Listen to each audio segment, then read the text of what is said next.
You are watching this on a device you cannot truly afford. Be honest. Look at the screen right now. You bought this thinking it was an upgrade. You bought it thinking it would make your life better. It did not.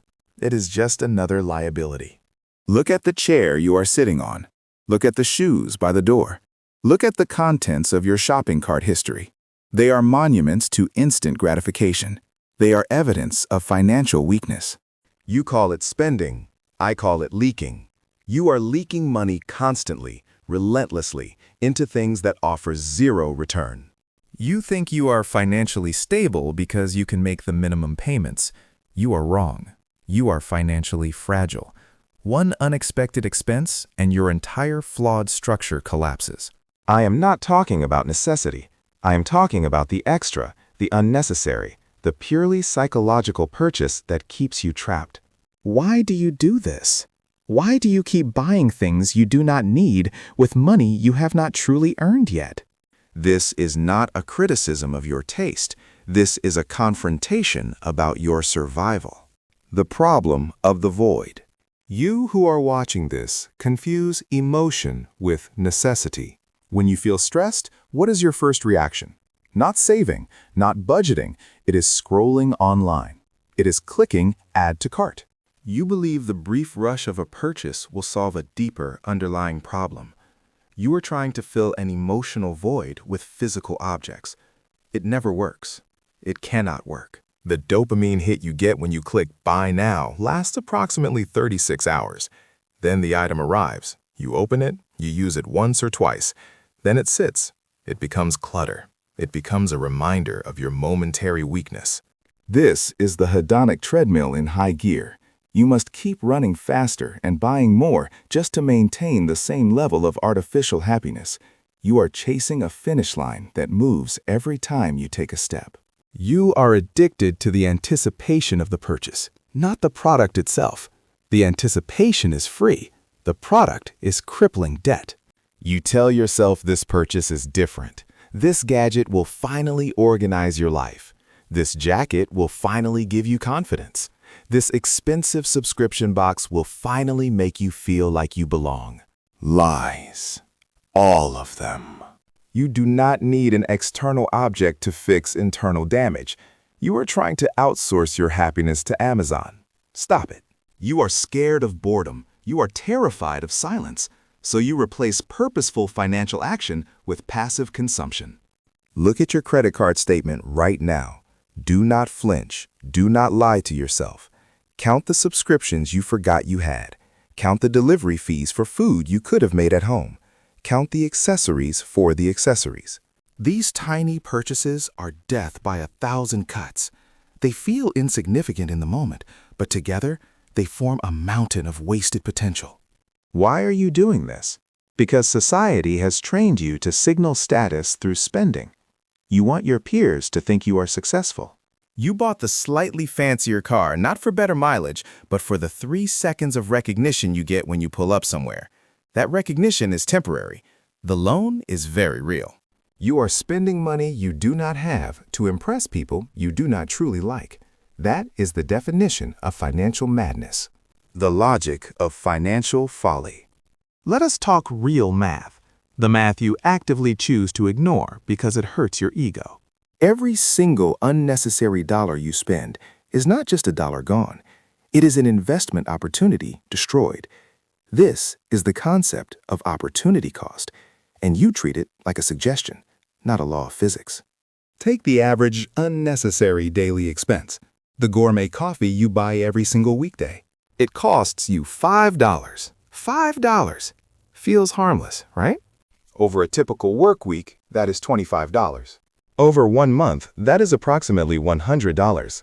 Over 1 single year, you have spent $1,200 on liquid caffeine you could have brewed at home for 50 cents. $1,200.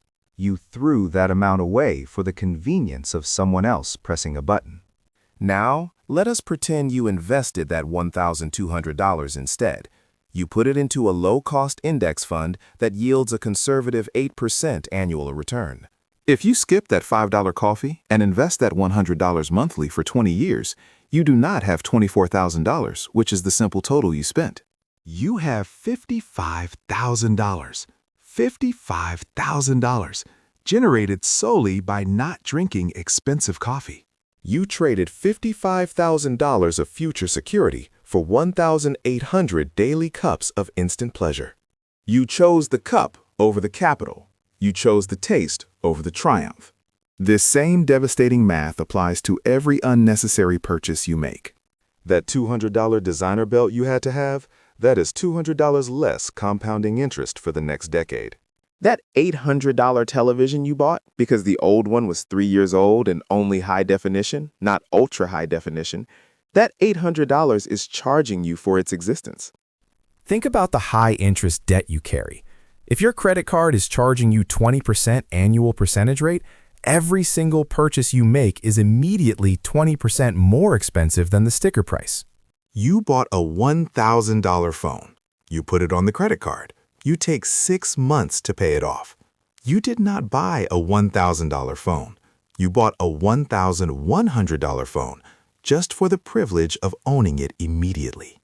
You are paying a 20% premium for impatience. You are financially penalizing yourself to the tune of hundreds or thousands of dollars every year because you cannot wait one single month to save the cash needed. You are paying the bank so you can look good now. This is not smart money management. This is self-sabotage under the guise of living your best life. Let us look at the sunk cost fallacy in your life. Remember that piece of workout equipment you bought 3 years ago? It was $1,500. You used it for 6 weeks. Now it is a very expensive coat rack in the corner of your bedroom. You refuse to sell it because you are psychologically attached to the $1,500 you spent. You keep it there, taking up space as a constant physical reminder of your mistake. You refuse to cut the loss. Then you spend $50 on a cleaning kit for it. Then you spend $30 on a new mat underneath it. You are throwing good money after bad money simply to justify the original, terrible $1,500 decision. You have to be ruthless. The money is gone. Do not let the memory of the purchase continue to cost you. Your purchases are draining your principal. They are preventing you from reaching critical mass. To achieve wealth, your invested principal must reach a point where the 8% returns are enough to cover your basic living expenses. You cannot do this if you keep withdrawing the seed money for frivolous purchases. Every time you buy a piece of jewelry you do not need, you are taking a shovel and digging into the foundation of your future security. You spend $20 here, $40 there. The cumulative drain is staggering. If you have $500 in unnecessary small purchases per month, and many of you do, that is $6,000 per year. $6,000 every single year. Gone. In 10 years, that is $60,000 of actual money. Compounded at 8%, that $6,000 per year could have created nearly $100,000 in 10 years. You are $100,000 poorer right now because you bought things you did not need. This is the cold, hard, unblinking truth of mathematics. You are trading your financial freedom for temporary comfort. You are doing this willingly. Stop blaming inflation. Stop blaming the economy. Look at your own behavior. You are the variable you can control. You are the source of the leak. The psychology of peer pressure. Why did you buy the expensive water bottle? Because you saw 3 other people in your office with it. Why did you buy the slightly older model car than you needed?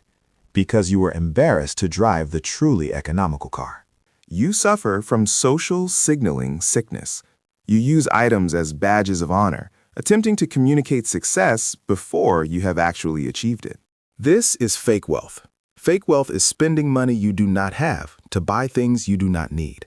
Real wealth is having the money to buy those things and choosing not to. You are confusing the tool with the success. Buying the latest laptop does not make you a productive genius.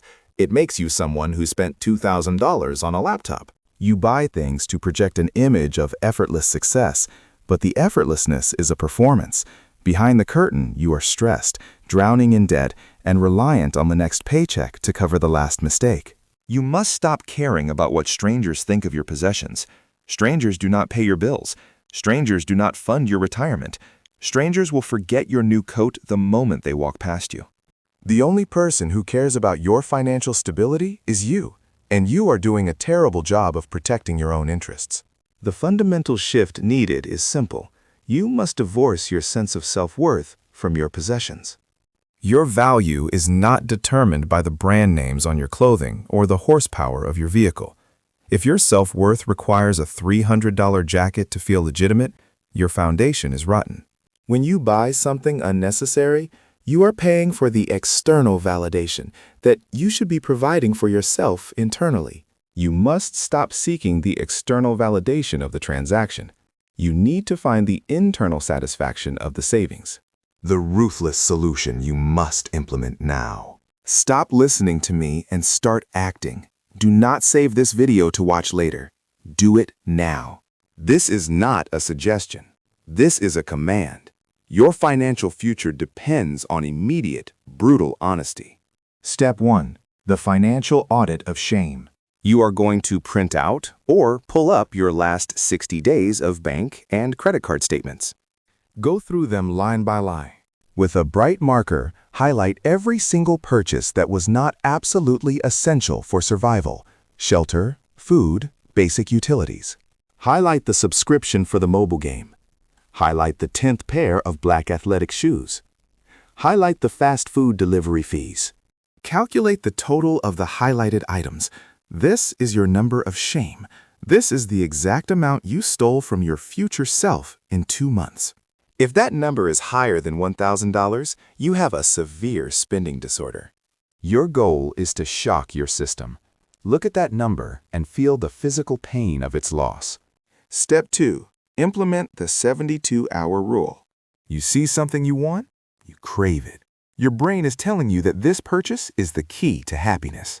You must wait exactly 72 hours, 3 days. Add the item to your online cart. Then you close the browser and walk away. Do not look at it. Do not talk about it. After 72 hours, 90% of the time, the urge will be gone. The dopamine crash will have occurred. You will realize that the item was simply a temporary distraction. If you still desperately want the item after 72 hours, you must ask yourself the next crucial question. Is this money better used paying down high-interest debt? The answer is always yes. Step 3. The Debt Lockdown Protocol. You must immediately stop all non-essential spending until your highest interest debt is zero. I mean zero. I do not mean almost zero.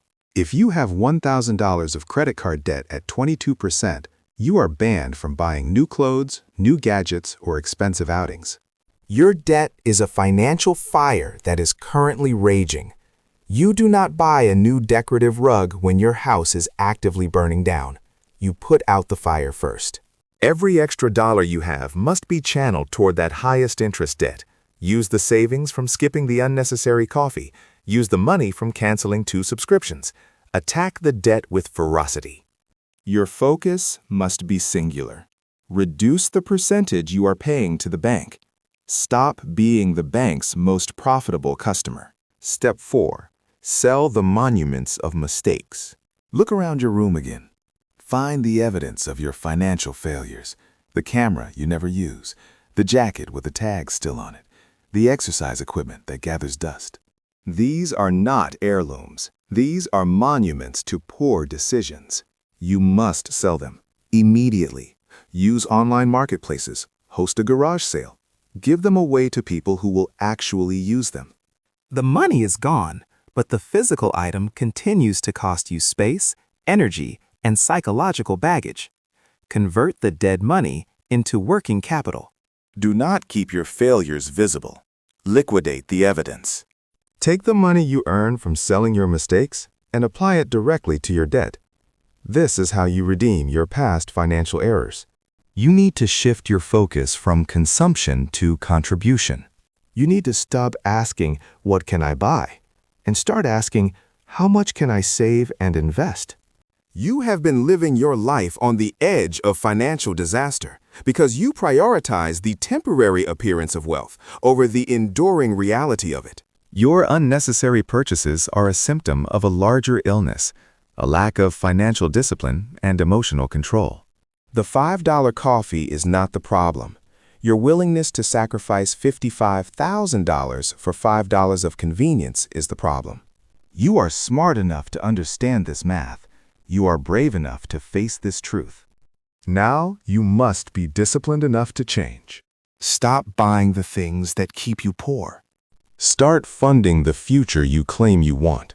Do it now.